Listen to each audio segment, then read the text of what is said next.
Seja muito bem-vindo ao Planejar para a Vida, o podcast que te ajuda a cuidar do seu dinheiro para você construir um futuro melhor. Eu sou a Thaís Pessoa e ao longo de vários episódios a gente vai receber aqui os planejadores financeiros certificados com a certificação CFP e pessoas que têm histórias reais e dúvidas que também podem ser as suas para você aprender a cuidar do seu dinheiro, se planejar e construir o seu futuro. Esse podcast é uma iniciativa da Planejar, uma associação que promove planejamento financeiro no Brasil e concede a certificação CFP. Nessa temporada, a gente vai tratar de dívidas, que é um assunto que afeta quase todo mundo, né? A maioria dos brasileiros. A gente vai entender como as pessoas se endividam, como elas chegam nessa situação e como um planejador pode ajudar elas a sair desse momento. Então fique com a gente, o papo está só começando. E hoje a gente recebe aqui o Martin Hauser, que é planejador financeiro CFP. Bem-vindo, Martin, obrigada. Obrigado, Thaís, pelo convite. Parabéns pela iniciativa da Planejar. Parabéns aí pela moderação. Prazer estar aqui. Obrigada. E aí eu queria que você começasse contando pra gente quem é o Martin, como você atua no planejamento financeiro. Legal. Bom, eu estou no mercado financeiro desde 2004, sou certificado, sou CFP desde 2021, dezembro, mas acompanho já a evolução que o mercado, que a Planejar teve no Brasil ao longo dos anos e que segue ainda em contínua evolução. Mas quem é o Martin, né? O Martin, então, começou no mercado há quase 20 anos atrás, praticamente 20 anos atrás, como investidor. Depois eu me tornei em relações com investidores da Lojas Renner, que foi uma empresa que teve foi a primeira empresa com 100% das ações em circulação no Brasil, a primeira corporation brasileira. Então, eu era o cara que atendia desde um fundo soberano até o investidor lá que tinha cerca de R$10 mil na época investidos na companhia. Eu fiz parte também da XP Corretora, que foi uma corretora que praticamente mudou aí a forma como o brasileiro começasse a investir de fato em outros produtos, que não só aqueles produtos distribuídos pela rede bancária. Atuei durante um período em uma seguradora, uma grande seguradora americana aqui no Brasil, e já tive um escritório de assessoria de investimentos. Hoje eu tenho um multifamily office, uma consultoria chamada Cara Multifamily Office, e atendo lá os investidores que querem investir seus recursos de forma que seus objetivos de curto e médio e longo prazo sejam atingidos de forma aderente com alta liquidez. Então, prazer mais uma vez estar aqui. E surgiu um caso, né, Thaís, de uma cliente nossa, que a gente pode falar um pouco sobre ela aí, que tem uma situação muito parecida. Muito, enfim, acho que muito pertinente à pauta em questão. Acho que isso é muito legal, né? A gente abrir esse episódio com um caso de um family office, family office, para quem não sabe, são as empresas que atendem famílias com grandes fortunas, né? Então, a gente tem um caso de uma cliente que tem uma renda boa, Perfeito. Mas tem dívidas e tem um alto custo de vida, né? A gente vai falar disso, a gente tem dados para a gente contextualizar e quem está assistindo, não se sentir sozinho, né? 78% das famílias brasileiras possuem algum endividamento, segundo o Banco Central, e muitos brasileiros não possuem reserva de emergência. E aí o IBGE também fez um levantamento que diz que 40% das pessoas que ganham acima de R$10 mil, ou seja, uma boa renda, comprometem mais de 30% da renda mensal com dívidas. Então, para a gente dar um passo atrás, antes da gente mostrar o caso da cliente, o que é endividamento e o que é inadimplência? Só para a gente contextualizar. Bom, legal. Acho que antes de tudo, endividamento não pode ser tratado como uma forma ruim, né? Uma forma pejorativa. As empresas crescem através de alavancagem, através de endividamento, ou seja, tomando recursos para investir no seu próprio negócio e naturalmente crescer. Tá? Quando a gente olha para as famílias e para as pessoas, eu quero comprar um imóvel, eu quero adquirir um bem, eu não tenho aquele recurso, 100% daquele recurso agora, é natural tomar uma certa dívida, desde que ela não comprometa a minha receita mensal, lá de talvez 30%, atrelada a uma única dívida, de forma que eu consiga ter lá os meus custos diários, mensais, vamos pensar assim, sem que ocorra a perda do padrão. Então, basicamente, endividamento é uma forma de eu crescer ou adquirir bens, itens, que me tragam uma certa satisfação, que atinjam um objetivo, seja ele de curtíssimo prazo, de forma que eu não prejudique o meu orçamento mensal, anual, enfim. A inadimplência é ao tomar alguma dívida ou algum empréstimo, contrair alguma conta e não cumprir com aquela obrigação de pagar aquela dívida. Ou seja, eu fazer um financiamento de um imóvel ou de um veículo, por exemplo, por um período talvez mais extenso, 24, 36 meses. No caso de imóvel, a gente sabe que são prazos muito maiores. E por conta de ter feito um endividamento muito acima do que eu poderia ter feito, muito acima dos 30%, eu não consegui honrar com aquele compromisso e, por consequência disso, ficar inadimplente. E aí tem o nome sujo, aquelas várias outras questões que a gente conhece bem. Nosso risco de não conseguir honrar com os compromissos, ele fica muito elevado. E a gente passa daí para uma parcela de ficar com, né, um endividamento tão elevado que eu não consigo cumprir e sim me torno inadimplente. Então, 30% a 35% pode ser considerado um número aceitável. 30% a 35% da renda líquida ou da renda bruta? Da porque renda quem líquida. é CLT ganha menos. Da renda por conta, líquida, né? da renda líquida. Porque a renda bruta seria uma sacanagem em função dos impostos, né? Aí é aquela coisa, aquele recurso que eu acho que eu tenho, mas eu tenho um leão comendo, aí tem que considerar renda líquida. É muito mais coerente. E cartão de crédito é dívida ou é custo? Boa pergunta. O que você considera? Eu acho que é custo. É custo, né? O cartão de crédito, ele é um custo, ele pode ser uma dívida de forma que quando você consegue concentra gastos demais, de forma que eu tenha, vamos supor, um pagamento e a prestações muito, sei lá, 12 meses acima, vamos supor, e aquilo passa a se tornar uma dívida, tá? Mas ele acaba caindo no custo. Tá. Custo mensal. Então, falando em custo, falando em alto custo, inclusive, vamos ver o caso da cliente do Martin, que tem uma renda alta, né? Uma renda de 80 mil reais. É anestesista. Então, é até legal a gente trazer esse caso, porque os médicos, os anestesistas, em geral, a classe médica que tem o faturamento alto, tem uma dificuldade de planejar, né? As suas finanças. E é legal a gente mostrar um case de uma pessoa que chegou com uma renda alta, na época acho que era até um pouquinho menos quando ela chegou para vocês, né? 80 mil é a renda atual, mas ela tinha um endividamento alto, e aqui a gente não está falando só de endividamento, eu queria que você contextualizasse. Ela tinha um alto custo de vida, né, Martin? Qual que era o problema da sua cliente? Thaís, excelente ponto. Bom, em primeiro lugar, falar um pouco da classe médica, né? A gente vê que o médico leva aí seus 10, 15 anos para começar a fazer um dinheiro relevante. E ele se planeja demais para começar a estudar, desde a época do vestibular, no colégio ainda, depois tem a parte de doutorando, a parte de residência, ele se programa para os fellows, para os congressos e etc. São quase 15 anos estudando. E na hora de falar sobre dinheiro, enquanto o médico começa a fazer dinheiro muito mais tarde do que os seus colegas de colégio, que um foi ser administrador, outro foi ser engenheiro, outro foi ser executivo, então ali pelos 30 e poucos anos, esse pessoal já começa a fazer um certo dinheiro. O médico com 34, 35, ele começa a fazer dinheiro muito depois. Eu vejo falar minha esposa, ele começa a fazer dinheiro muito depois. Então ele cai na síndrome do eu mereço. Já que, puta, eu mereço. Eu fiquei muito tempo estudando, eu mereço. Então, aquela bolsa, eu tenho que comprar. Eu fiquei sem comprar bolsa há 5 anos. Eu preciso comprar. O carro, eu vou me formar e eu vou comprar uma Mercedes ou uma BMW ou um Audi. Ponto final. Caso contrário, eu não aceito. Quem sabe até uma Porsche.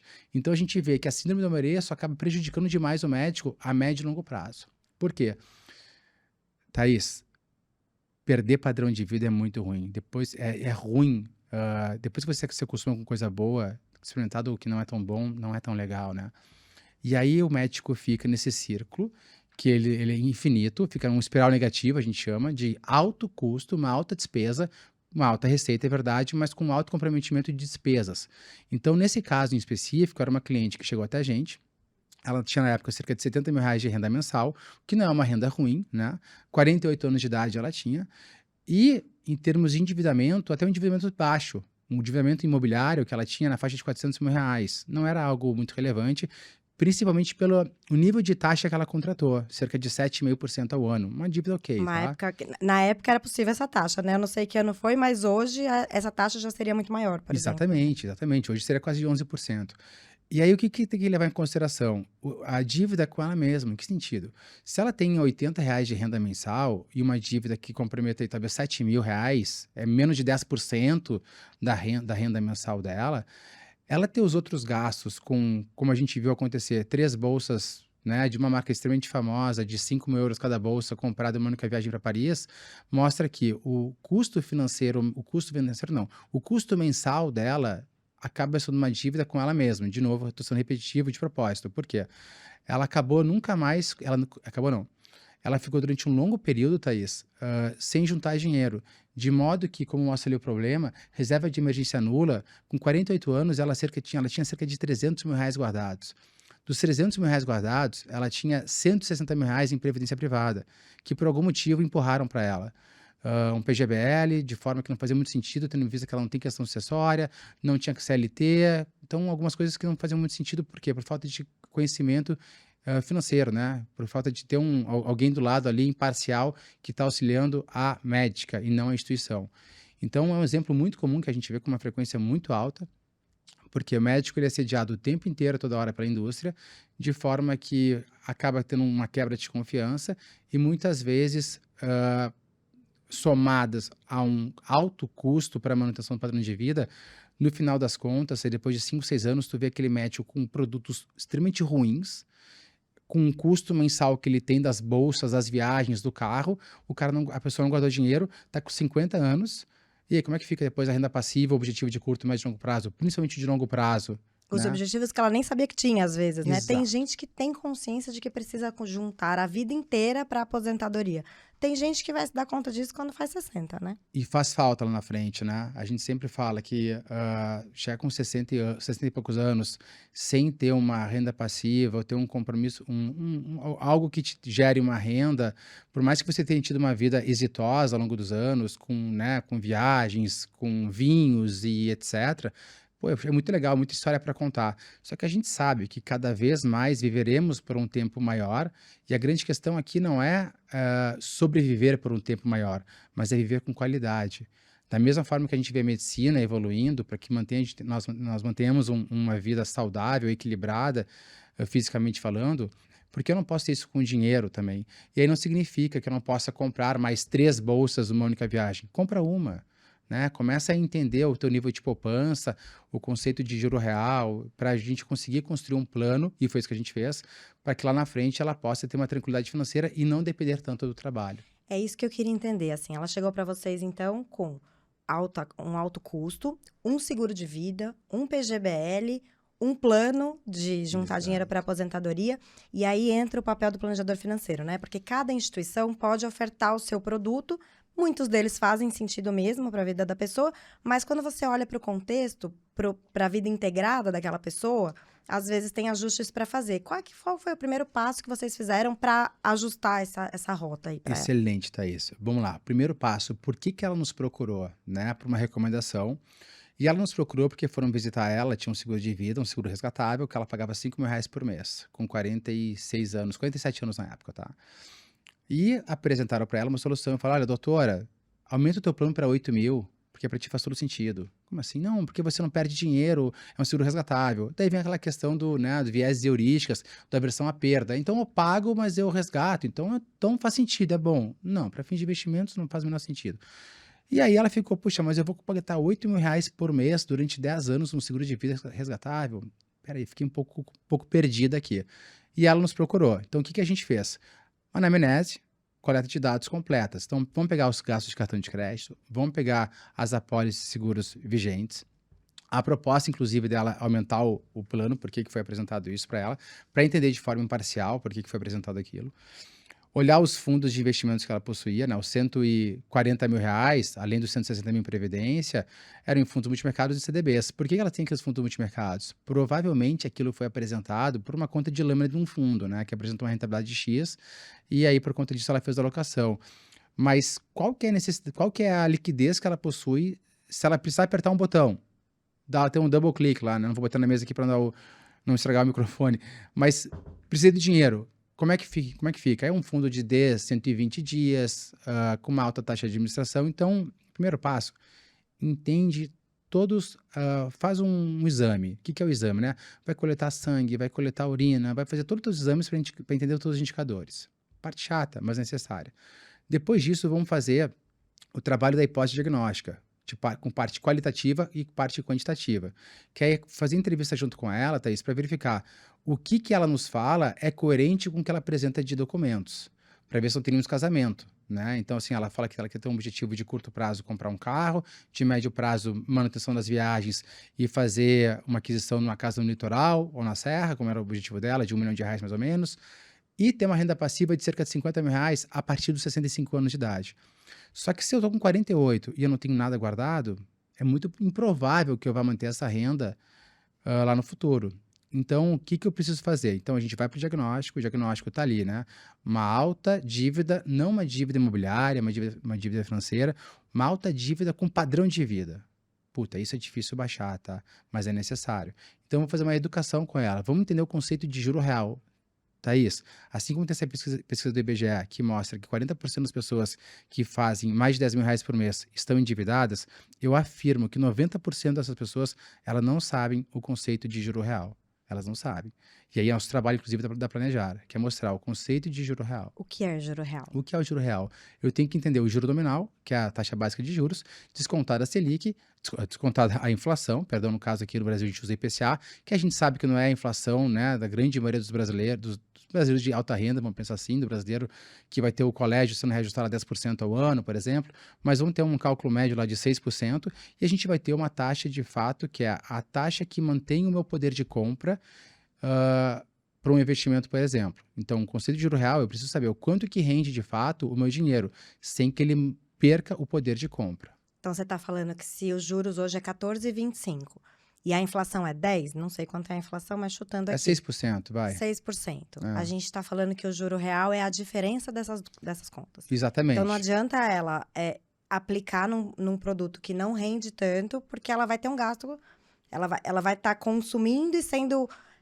o gasto dela vai ter sido ampliado com a inflação. Então, ela precisa de um investimento que compense essa perda de dinheiro que ela tem na inflação. Perfeito. E para eu ter um retorno maior, naturalmente tem que ter um pouco mais de risco. Então, tem que ter um balanceamento de carteira, uma diversificação de forma que seja coerente com, né, os objetivos que ela possui e também com o nível de risco, com a classificação de risco que ela se encontra, né? Se ela tem um perfil um pouco mais conservador, um pouco mais moderado, aí vai depender muito do momento dela também. Mas com base nisso, a gente consegue traçar um plano para ela.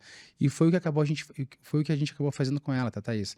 Então, a gente levantou todos os documentos, a gente mostrou para ela o conceito e falou assim, olha, se continuar nesse formato, com essa necessidade de ter um prazer momentâneo, a gente pode falar até um pouco de viés, né, de desconto hiperbólico, aquilo.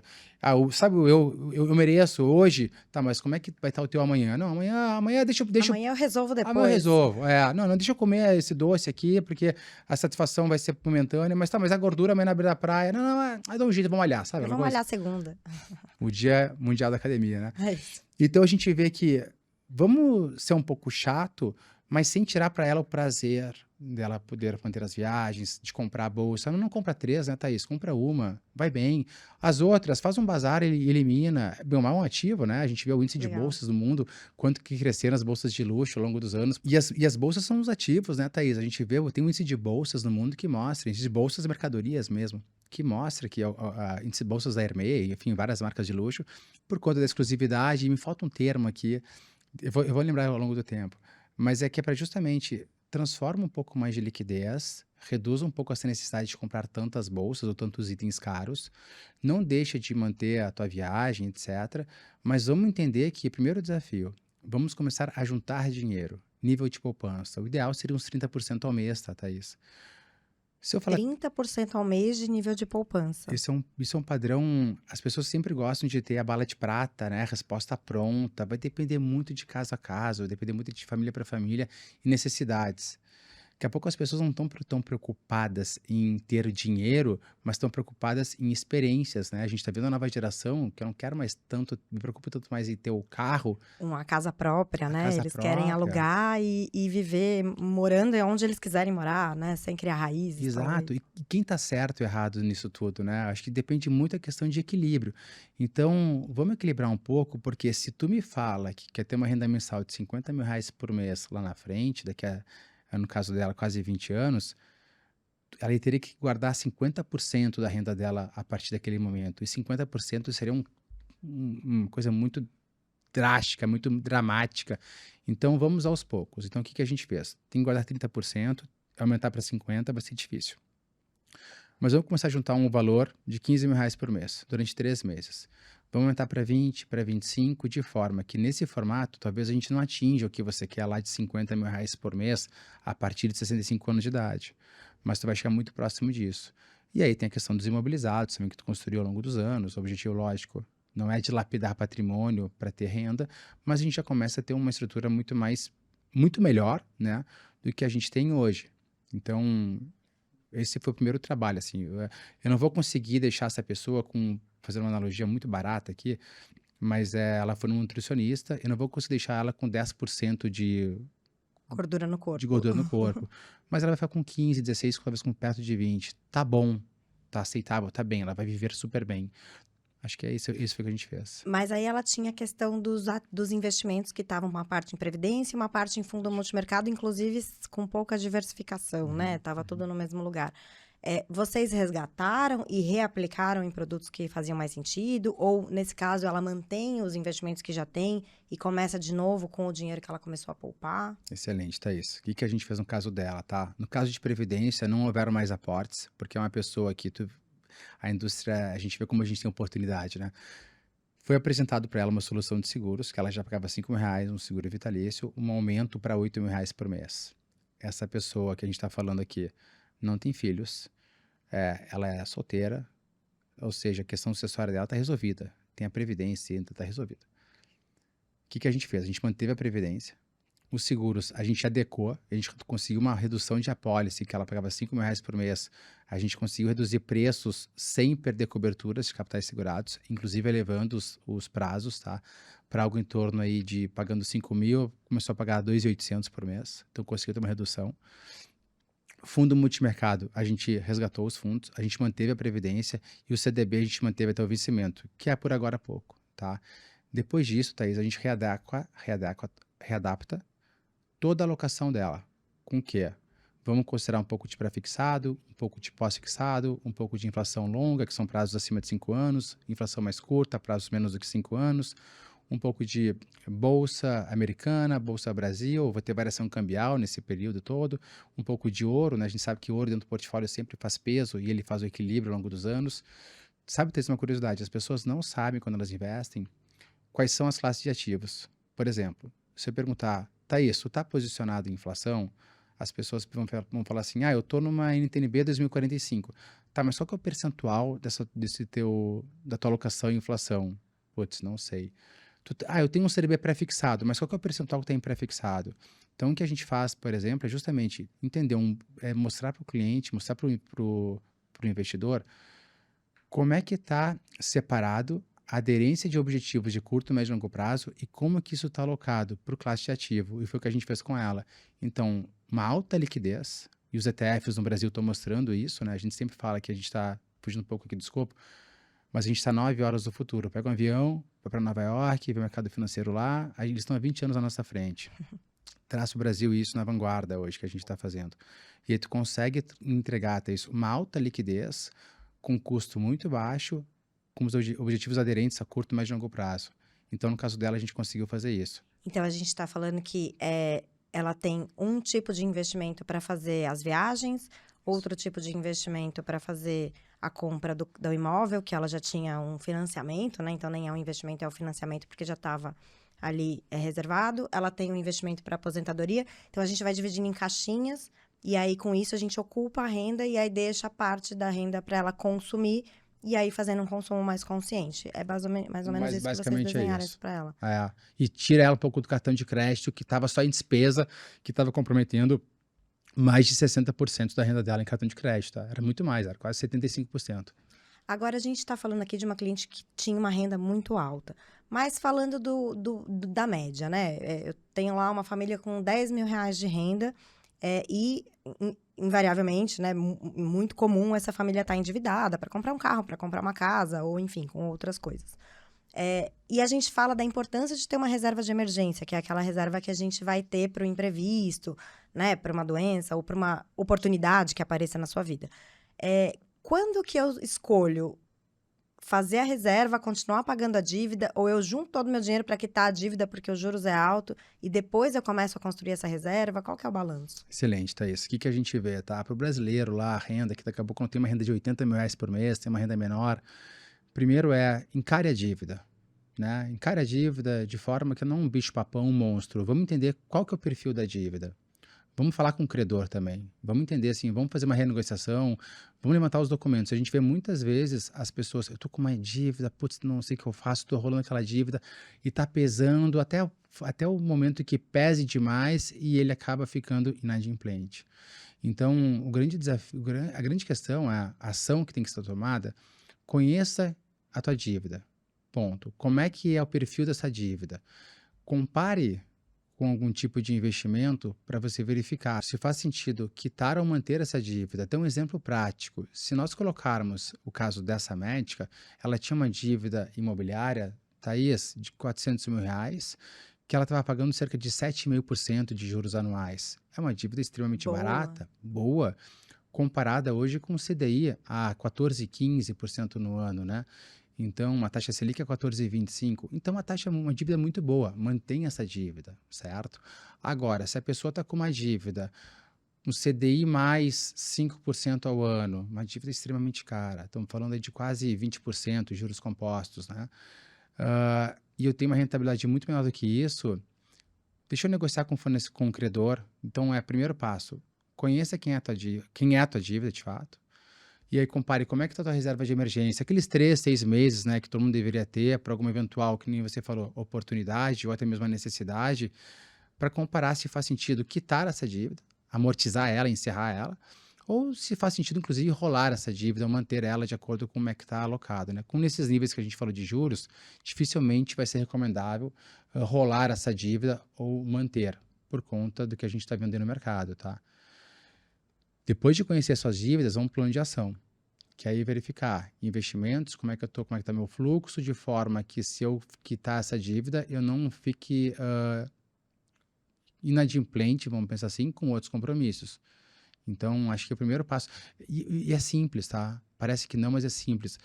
O que a gente vê, as pessoas muitas vezes têm medo de falar sobre dinheiro, e isso é uma coisa muito latino-americana, né? É muito latino isso. Encara a dívida, bota no papel. Os casais mesmo não conversam, né? Falar sobre dinheiro em casa é uma questão, né? Os casais, eles costumam fazer as finanças juntos ou separados? Sabe que a gente tem tido surpresas bem positivas. As mulheres cada vez mais tomando conta dos lares, e na hora de apresentar a proposta lá que a gente apresenta, as mulheres que falam, a gente vai fechar. E as reuniões, Thaís, são sempre com os casais. A gente faz questão de envolver a mulher, trazer a mulher para dentro da discussão, e não são vários casos, tá?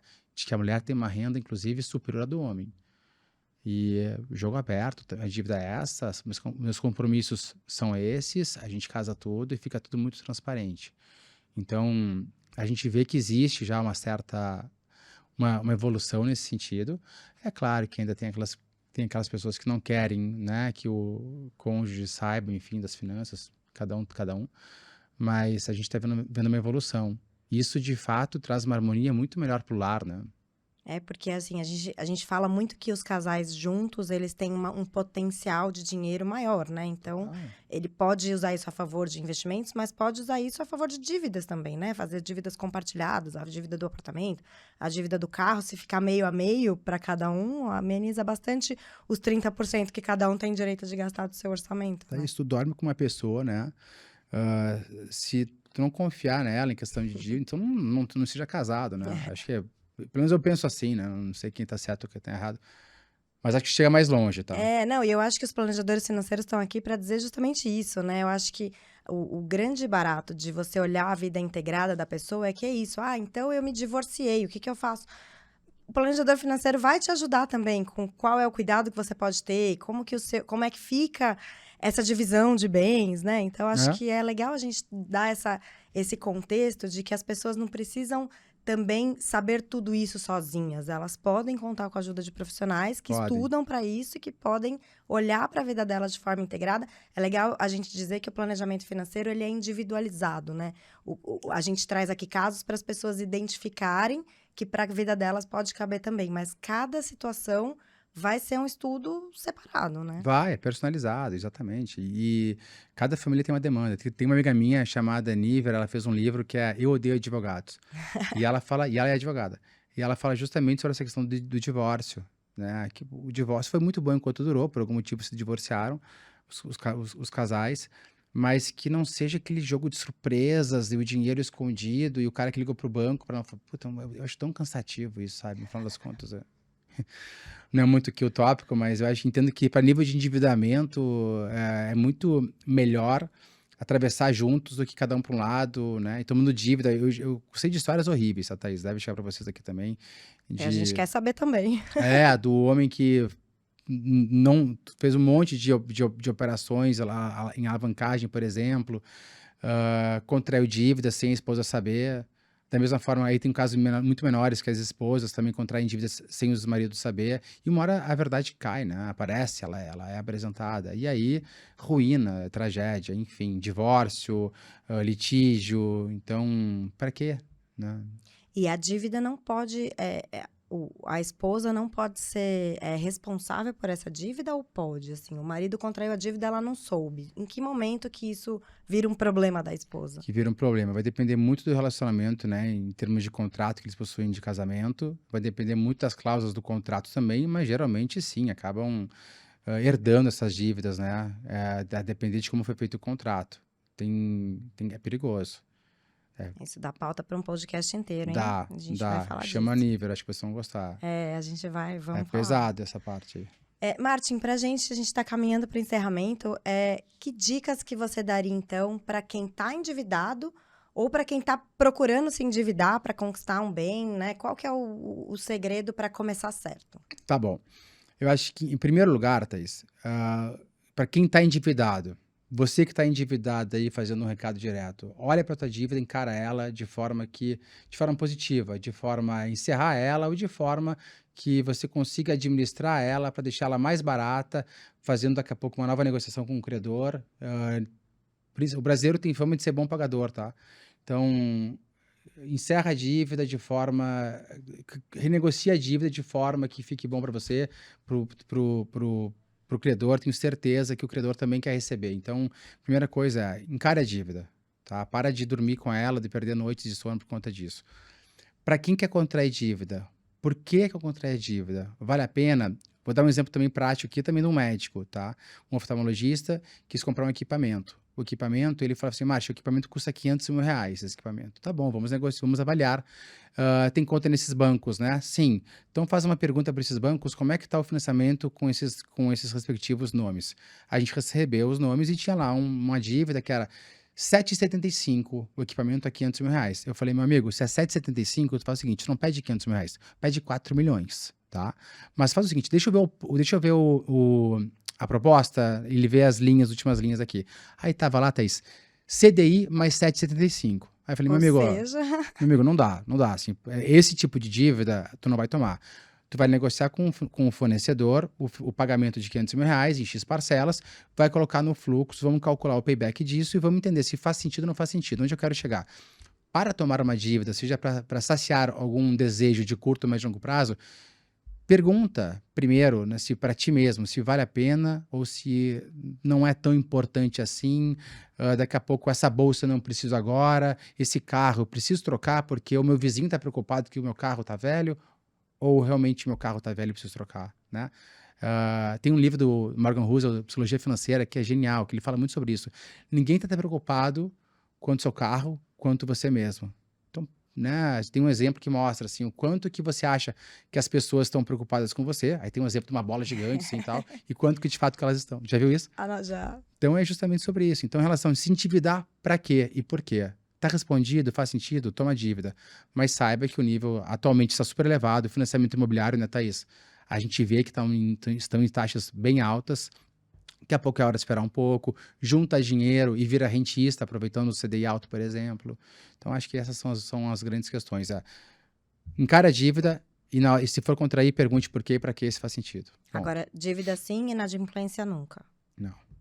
Por quê? Inadimplência, porque daí os juros, né, o poder de negociação acaba ficando muito caro no curto e no médio e longo prazo, porque o teu nome depois, com uma tarja preta, vamos pensar assim, né, com um flagzinho ali, com uma sinalização, ele vai te impactar para ti daqui a pouco tomar uma dívida que seja importante no futuro. Então, a inadimplência, ela é muito perigosa. Pode acontecer. Mas é bom correr atrás e resolver rápido. Resolve rápido. Quando a gente fecha a torneira rápido, gasta menos água. Gasta menos água, perfeito. É simples e funciona. É simples. A gente sabe tudo, a gente só tem dificuldade de aplicar. Para isso existem os planejadores financeiros CFP que ajudam a gente nessa jornada, né? Verdade. Martim, muito obrigada pelo papo. A gente ficou com vontade de ter o nosso próprio planejador financeiro. Quem não tem, recomendo fortemente que tenha, né? É o profissional que vai entender você mesmo, né? Muito obrigada. Obrigado eu, Thaís. Parabéns de novo pela Planejar. E o planejador financeiro imparcial vai te levar mais longe, com certeza. Com E de certeza. forma muito mais barata. Com certeza, que é isso que a gente quer. No fim, todo mundo quer dinheiro É verdade. no fim do mês e no fim do ano. É verdade. E para você que ficou com a gente até aqui, muito obrigada pela companhia. Continue acompanhando os episódios do nosso podcast. A gente vai ter muitas histórias, muitos temas que envolvem e que têm a ver com a sua vida, para te inspirar a começar a fazer o seu próprio planejamento financeiro. A gente espera que você tenha gostado, compartilhe com os amigos, siga também a gente no nosso Instagram, Planejar pra Vida, e nos vemos no próximo episódio com mais histórias inspiradoras e boas dicas. Planejar pra Vida, quem se planeja tem futuro.